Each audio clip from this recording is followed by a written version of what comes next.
All right, welcome to the Explainer. So, if you're a seasoned pro here in Singapore, SkillsFuture is a name you definitely know. But today, we're going way beyond the basics. We're handing you a playbook, a kind of hacker's guide, to really leverage this for a major career jump. And yeah, it really kicks off with this number right here, $4,000. Now, if you're 40 or older, listen up, because this is not just some random top-up. It's a massive, targeted investment in you.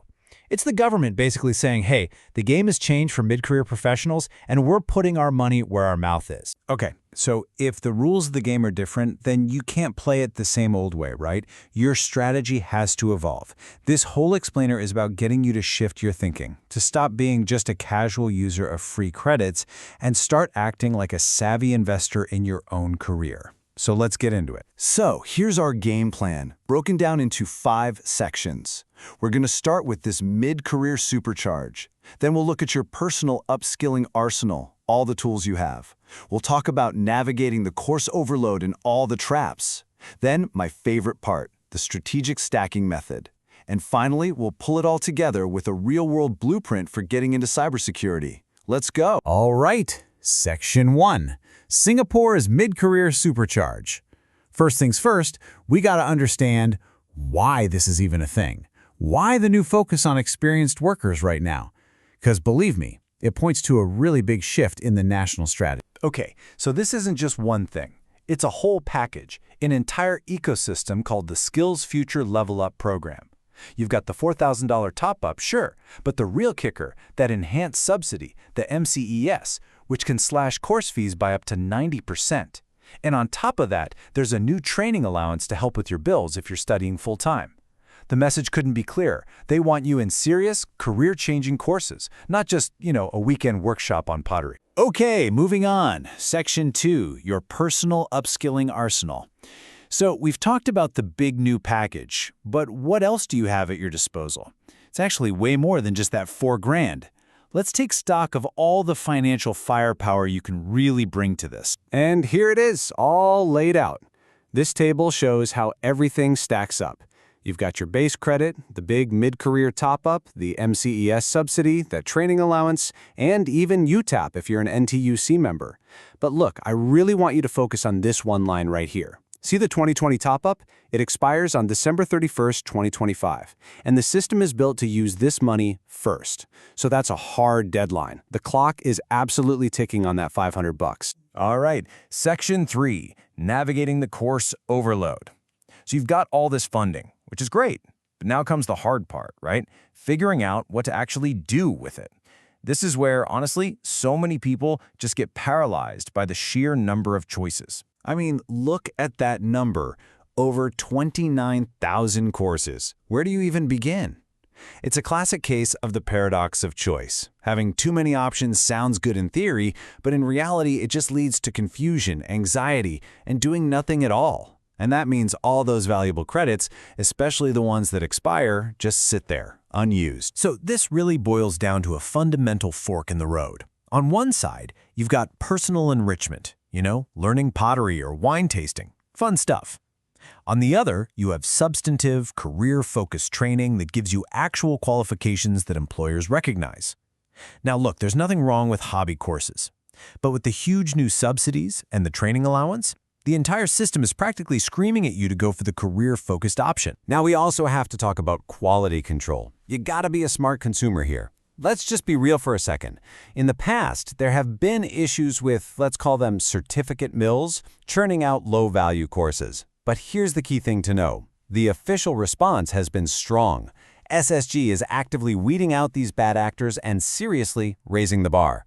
So while you still need to do your homework, you can also be confident that the system itself is getting much, much better. Okay, Section 4. And this is the part I've been waiting to show you.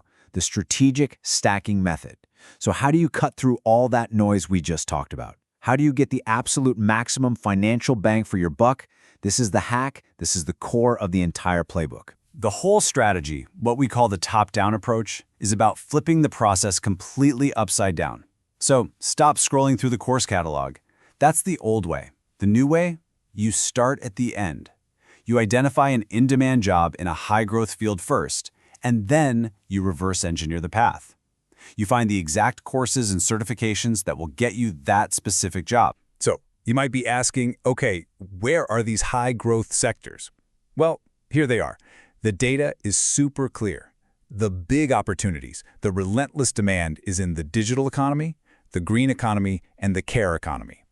Seriously, if you want to bet on a winner, aiming your upskilling efforts at one of these is, without a doubt, your smartest play. Okay, let's see this stacking strategy work its magic with a real example. Let's say you find a great career transition program that costs $6,000. Now, watch this. Step 1. That 90% MCS subsidy kicks in and instantly knocks off $5,400. Bam, you're left with just $600. Step 2. You use your SkillsFuture credit to pay for that remaining $600, so your out-of-pocket cost is now zero. But wait, it gets even crazier. Step 3. If you're an NTUC member, you can use UTAP to claim back half of that fee, which means you get $300 cash back. You're literally being paid to upskill your career. It's incredible. And now for our final section, the blueprint. Let's make this super concrete and put everything we've talked about, the reverse engineering, the stacking, into a step-by-step plan for breaking into one of the hottest fields out there right now, cybersecurity. So here's a potential pathway, laid out over about a year. In the first few months, you build your foundation. You take an essentials course, maybe aim for a recognized cert by CompTIA Security Plus. Then for the next 6 months or so, you specialize. You target a specific role, like a SOC analyst, get a more advanced cert, and get your hands dirty on practice platforms. And then, the capstone. Months 10 to 12, you enroll in a SkillsFuture Career Transition Program, an SFCTP. This is where you get real project experience and, crucially, help with job placement. And why does this blueprint work so well? It's simple, really. First, it focuses on roles that companies are actually hiring for right now. Second, it's all about building skills you can prove you have through hands-on practice and certifications, not just a piece of paper. Third, it leverages those powerful SCTP programs that have direct connections to employers. And finally, the entire thing is financially optimized with our stacking strategy, making what seems like an expensive career change totally achievable. So look, if there's one single idea you take away from all this, let it be this one.